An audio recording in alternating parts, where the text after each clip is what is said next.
Vamos falar então agora dos primórdios do monasticismo. O que é o monasticismo?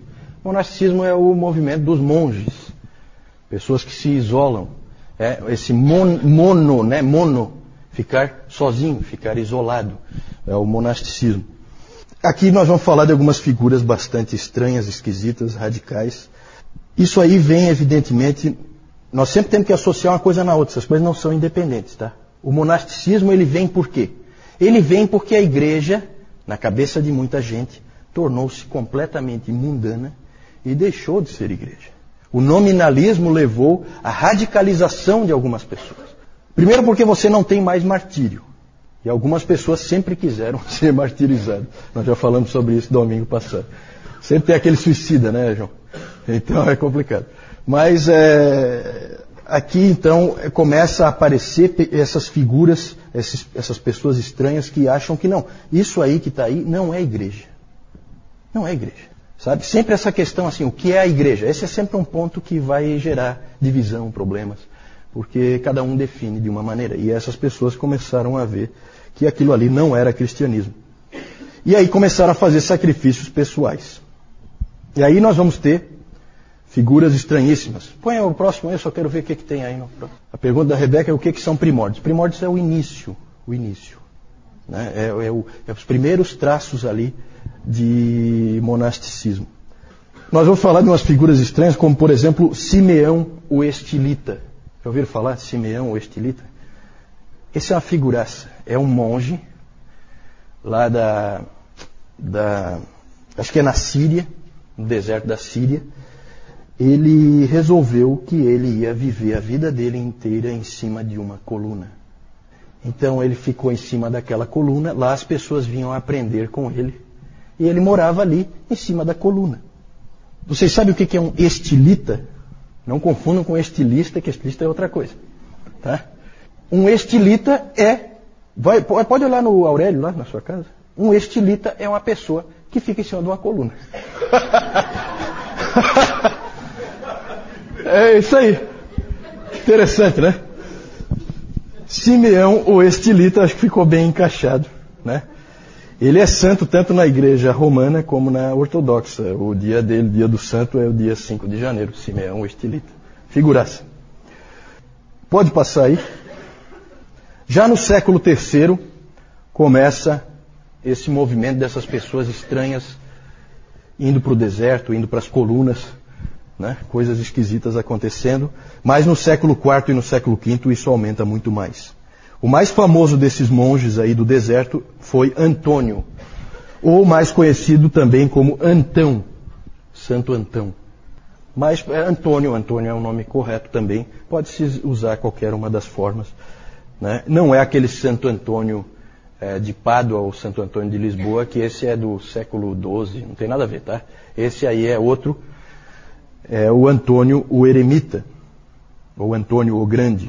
No ano 270, terceiro século, portanto, ele tinha 20 anos e ele ficou profundamente impressionado com o texto de Marcos 10. Qual texto? Texto clássico do monasticismo. E Jesus, fitando-o, o amou e disse: só uma coisa te falta. Vai, vende tudo o que tens, dá aos pobres e terás um tesouro no céu. Então vem e segue. Esse é o texto monástico por excelência. Certo? Problema de interpretação, né? Na verdade, eles acham que aquilo ali vale para todos os cristãos. E ele então fez isso. Ele era um indivíduo de posses, ele vendeu tudo que ele tinha e foi para o deserto. E o resto da sua longa vida, ele viveu mais de 100 anos, ele viveu no deserto, completamente isolado de tudo e todos. As pessoas, esses pais do deserto, como eram chamados, eles sempre eram procurados pelas pessoas. Porque eles eram extremamente sábios. Eles refletiam o tempo inteiro, eles oravam o tempo inteiro, eles liam o tempo inteiro. Então eles eram indivíduos respeitados por todos. E aí começou aquela ideia, aquele ali é um cristão de verdade. Sabe, e percebem como isso aí começa a criar percepções, certo? Que vai influenciar depois a história da igreja. Por isso que esse aí primórdios do monasticismo. Porque nós não podemos aqui, nessa época, quarto, quinto século, dizer que não, o monasticismo é aqui. Não é. Isso vai longe. Aí tem frases de Antônio, né? Antônio disse, por exemplo, Aquele que se assenta em solidão e quietude escapou de 3 guerras: ouvir, falar e ver. Entretanto, contra uma coisa ele continua lutando: o seu próprio coração. Porque ele continuava com as mesmas tentações, apesar de estar distante. Então, ouvir, ver e falar, essas tentações ele não tinha, mas ele continuava tendo tentações que vinham de dentro do coração dele. Com o tempo, se identificou os 8 demônios inimigos da vida monástica. Demônios é uma maneira de dizer, né? Glutonaria, pensamentos sexuais, amor ao dinheiro, tristeza, ira, preguiça, vanglória e arrogância. Mais tarde isso aí foi adaptado e passou a ser os chamados 7 pecados capitais. Por que capitais, hein? O que significa capital? Principais? Não, mortais. Mortais. Né? Os 7 pecados capitais. Até hoje tem essa crença aí, né, em toda a estrutura do catolicismo romano, de que você tem os pecados veniais e os pecados mortais. Veniais são pecadinhos, assim, para eles, né? Que não são mortais. Estranho. Isso aí não tem base bíblica nenhuma. Cada um crê como quer. Interessante, gente, que nesse tempo, com os pais do deserto, e o Antônio foi o principal deles, mas houve muitos outros, com os pais do deserto, no Egito, chegou a haver fenômenos interessantes, como o fato das crianças brincarem, em vez de mocinho e bandido, sabe aquela brincadeira de mocinho e bandido? Eles brincavam de monges e demônios. Então, um garoto se vestia lá de monge, os outros ficavam lá espizinhando o garoto, tá? Né? Que eles eram os demônios. Isso aí ficou uma coisa forte ali naquela cultura. Começaram a aparecer histórias extravagantes de todo tipo a respeito desses pais do deserto. Uma história interessante é a história de que uma vez porque daí as pessoas lá, os cristãos do mundo, vamos chamar assim, eles iam para o deserto encontrar esses caras, né? Eram sábios e tal. E aí, uma vez um desses foi no alto de uma montanha, que tinha um que estava lá no alto da montanha. E subiu aquela montanha e era difícil e tal, e encontrou com ele. E aí o eremita lá perguntou para ele: como é que estão as coisas lá embaixo no mundo? As pessoas têm fé suficiente para dizer a este monte: ergue-te e lança-te no mar? Ele perguntou para o carinha que vinha lá de baixo. Nessa hora em que ele disse isso, o monte começou a se mexer e houve um terremoto e o monte começou a subir. E aí diz que esse pai do deserto teve que dizer então: calma, montanha, eu não estava falando com você, eu só estava citando o texto bíblico. Volta para o teu lugar. Então começaram a surgir esse tipo de história, e esse tipo de história no imaginário popular ia fortalecendo a crença de que esses homens eram homens especiais, né, muito acima de qualquer mortal comum, né? E então tinha muitas histórias assim, muitas. Depois houve um desenvolvimento do monasticismo, pode passar aí, com esse sujeito aqui que vai aparecer, o Pacômio. Esse Pacômio criou um tipo de monasticismo diferente, que é meio contraditório, porque ele criou o monasticismo cenobita. O monasticismo cenobita é o monasticismo de pequenos grupos, também conhecido como monasticismo da vida comum. Então, pequenos grupos de monges vão para o deserto, mas agora não é eremita, não é sozinho. E o Basílio de Cesareia, que nós vamos falar mais para frente, que era um dos pais capadócios, ele apoiou muito esse modelo de monasticismo cenobita, de pequenos grupos de monges. Porque ele dizia o seguinte: não adianta você ser humilde e não ter com quem exercer essa humildade.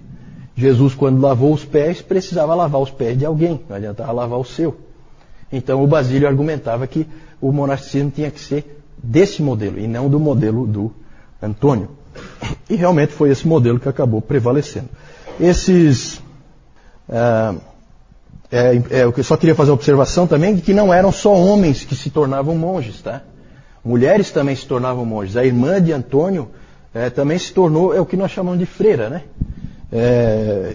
Ela também se tornou, a irmã de Antônio tornou-se freira, e a irmã de Basílio e do Gregório de Nissa, a Macrina, também se tornou freira, se isolou do mundo para viver uma vida de contemplação, que era o ideal monástico. No Oriente, e aí já começa assim a ser um pouco diferente, aquela pergunta da Jussara, né? Já ficou um pouco diferente. As coisas no Oriente e no Ocidente sempre são um pouquinho diferentes. O monasticismo no Oriente sempre era mais radical. Quanto mais para o Oriente você ia, mais maluco você encontrava. Né? Gente do tipo do Simeão, o estilita. Né? Era gente acorrentada em pedra. Todo tipo de doido. Gente que se flagelava. Então esses doidos tinha por todo canto, especialmente no Oriente. No Ocidente não era tão comum. O estranho nisso tudo é que esses monges os monges do Oriente tinham um espírito missionário muito forte. Muitas vezes o padrão do Oriente era um padrão interessante. O indivíduo ele se tornava um monge, mas diferente do monge do Ocidente, ele acabava voltando.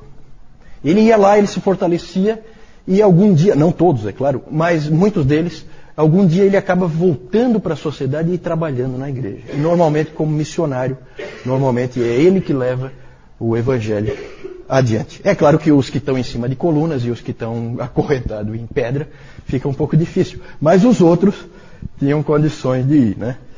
E eles realmente iam. No Ocidente,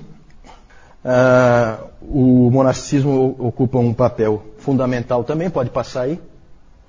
No Oriente, então, nós temos essas características que eu falei, monges, a maioria deles solitários, o ascetismo deles era extremo, eles eram radicais e tinham essa tendência missionária. No Ocidente, nós temos o monasticismo começando com Martinho de Tours. Esse Martinho era um soldado e ele, uma vez cavalgando, ele encontrou no caminho um mendigo que estava congelando de tanto frio. E o Martinho se condoeu dele e, já que ele também estava com frio, ele então resolveu pegar o agasalho dele e pegou uma espada e cortou o agasalho em dois. Ele ficou com uma metade e deu a outra metade para o mendigo. Naquela noite ele teve um sonho em que ele sonhou com Jesus Cristo vestindo aquela metade que ele tinha dado para o mendigo. Aquilo produziu, e agradecendo a ele. E aquilo produziu nele um efeito tremendo. Marcou a vida dele, aquele sonho que ele teve. E dali para frente, então, ele abandonou o exército e se dedicou à vida monástica, certo? E começou a conclamar outras pessoas a seguirem o estilo de vida dele. E aí no sul da França ele começou então a criar vários mosteiros, onde então iam se juntando cada vez mais monges. Mas claro que o indivíduo mais importante no monasticismo ocidental é Benedito de Núrcia. Todo mundo já ouviu a expressão os monges beneditinos. Beneditinos, uma referência ao Benedito de Núrcia. Ele é o criador da chamada regra. A regra nada mais é do que um manual dizendo como que o monge deve viver, o que ele deve fazer, como ele deve fazer. Ele segue aquela regra. Se ele seguir aquela regra, ele é um monge beneditino. Certo? A regra, ela era toda detalhada, dizendo tudo o que eles tinham que fazer. A regra estabelecia toda a rotina do mosteiro e a vida individual de cada monge. Os monges tinham tempos marcados de oração e estudo da palavra. Tudo era pela regra. A regra marcava. E a regra dizia que a primeira oração eram 7 momentos de oração conjunta, no dia, todos os dias. E o primeiro momento era logo depois da meia-noite, com a vigília, e depois eles então tinham vários momentos de encontro de oração e encerravam no início da noite com o que em português é chamado de as completas, que são a última oração do dia. Eles estudavam muito e trabalhavam muito. O Benedito sempre achava que o trabalho físico era importante para dar equilíbrio para os monges. Então eles tinham que orar, eles tinham que estudar e eles tinham que trabalhar. Certo? Então todos esses monges trabalhavam fisicamente também. A escala de trabalho era sempre dada naqueles momentos de oração. O que cada um vai fazer? O abade, do mosteiro diz o que cada um vai fazer nos próximos dias. E isso era feito propositalmente para dar a ideia de que aquilo ali não é um trabalho secular, que aquilo ali também é para Deus que eles estão fazendo. Então eles tinham essa visão. O que é que nós podemos dizer? Pode passar aí. O que dizer do monasticismo? Uma avaliação do monasticismo. O que nós podemos dizer? Há aspectos, como em quase tudo na história da igreja, há aspectos bons e aspectos ruins. Claro que é difícil você dizer que é ruim um cristão dedicado à oração. E eles oravam muito. Eles provavelmente oravam em um mês muito mais do que nós vamos orar na vida inteira. No Egito se dizia que as orações dos monges é que mantinham o mundo de pé. Então eram homens de oração. Isso é uma coisa que a gente nunca vai poder dizer que é errada. Eram também centros de conhecimento, os mosteiros. Eles eram os responsáveis por manter o conhecimento. Acabou sendo assim. Eles então eles é que faziam as cópias das obras, levavam o conhecimento para frente, eles é que detinham até o conhecimento. Eles é que acabaram sendo os professores. As primeiras universidades, os professores todos são monges, porque eles é que conhecem. As outras pessoas não conhecem, né? Então eles acabaram ganhando assim, por causa do muito estudo, da muita oração, da muita disciplina e do muito trabalho, eles acabaram ganhando uma estatura intelectual, de capacidade e tal, e na interação de uns com os outros, e que fez com que eles se destacassem também nessa área do conhecimento. Há um dizer em latim que dizia que os beneditinos sempre vinham com uma cruz, um livro e um arado. É a ideia, né? Eles, na verdade, eles sempre vinham com a pregação da cruz, eles ensinavam a Bíblia, que é o livro, e eles lavravam as terras. Todo o conhecimento de agricultura foram eles que desenvolveram, porque eles detinham esse conhecimento, era passado de um para outro, então eles, na verdade, ajudavam aqueles povos lá com técnicas de agricultura e eles metiam a mão na massa, realmente. Tem outros aspectos interessantes deles, né? Eles têm assim algumas coisas que chamam a atenção. Tem uma frase da regra que diz o seguinte, que qualquer hóspede que venha ao mosteiro será recebido como se fosse o próprio Cristo. Então muitos viajantes no passado usufruíram da hospitalidade desses homens, que eram normalmente, não sempre, mas costumavam ser respeitados até pelos inimigos, porque por causa daquele medo, né, de você mexer com coisas sagradas e tal. Alguns não respeitavam, mas muitos respeitavam. Então, às vezes, era um local de refúgio você ir para um mosteiro desse. Lá você era recebido, você era bem tratado, porque a regra dizia que você tem que ser recebido como se fosse Cristo. Então, são aspectos interessantes que o Benedito colocou ali e que chamam a atenção. Outro aspecto também, e que a gente precisa louvá-los, é que os monges eram os missionários. Aqueles países bárbaros em volta do Império Romano foram todos eles conquistados por monges. Os monges iam e sacrificavam tudo, arriscavam tudo para levar o Evangelho para aqueles outros povos. Então isso também é uma coisa que a gente não pode negar. Um outro aspecto que é bom e mal ao mesmo tempo é a separação do mundo. Por um lado, eles serviram para mostrar que cristianismo não é o Império Romano.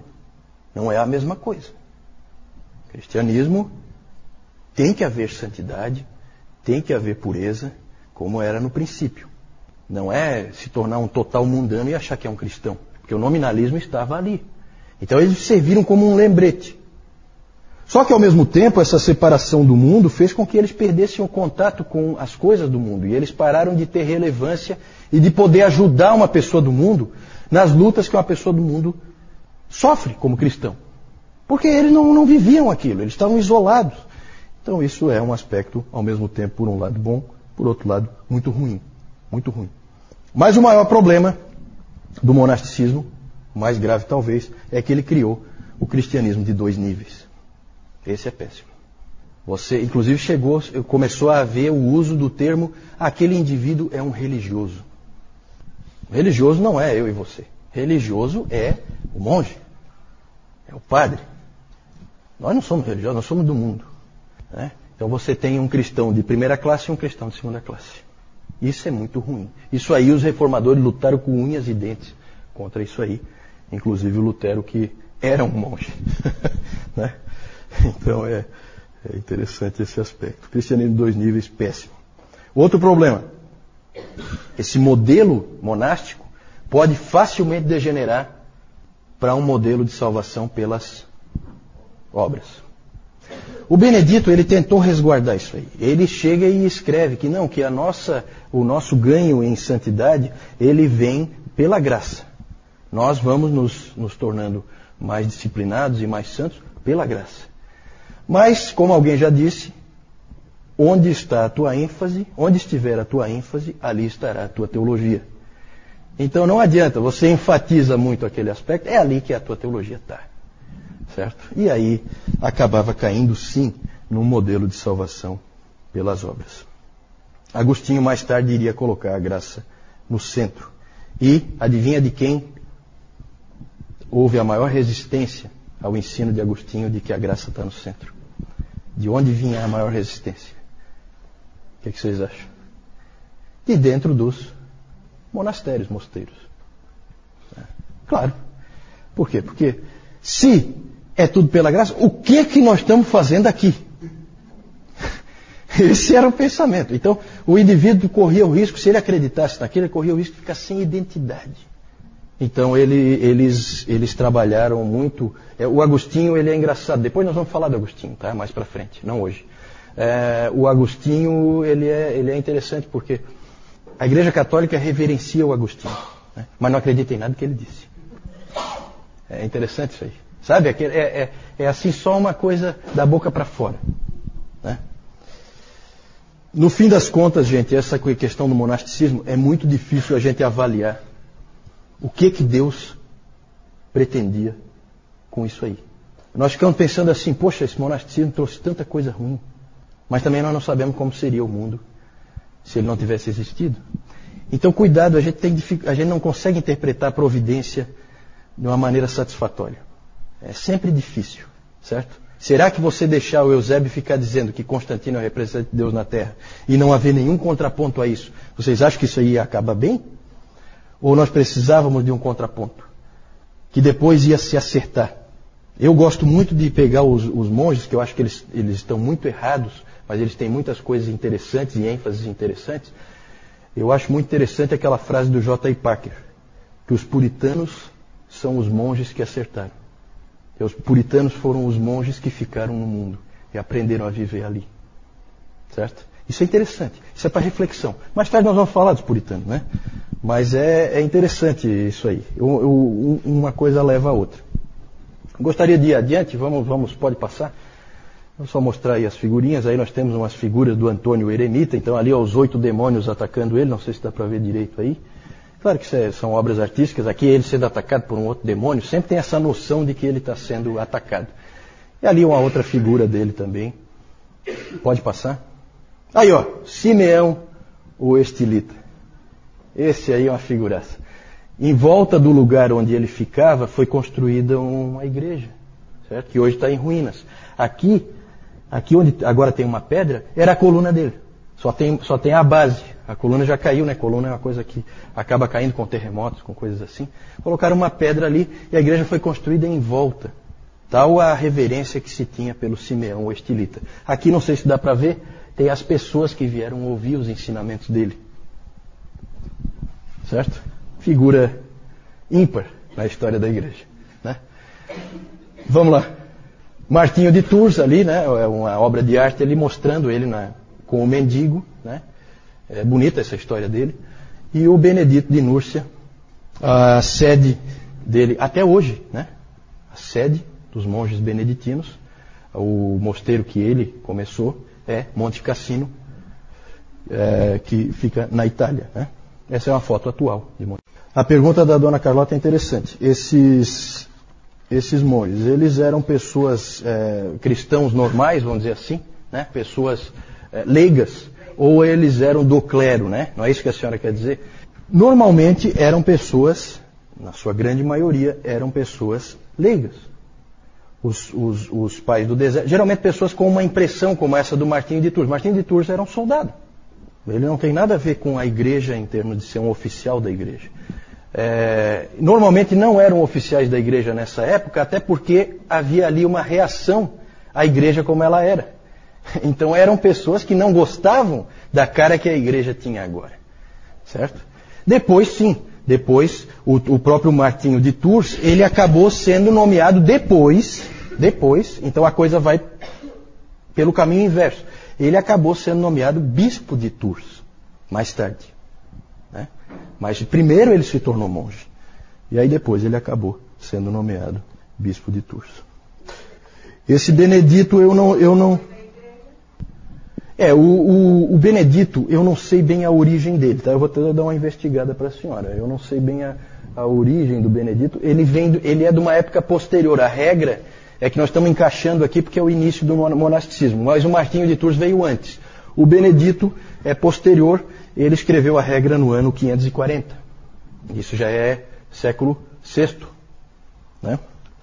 Então já é um pouquinho depois. Nós estamos avançando um pouquinho aí só para ficar dentro do mesmo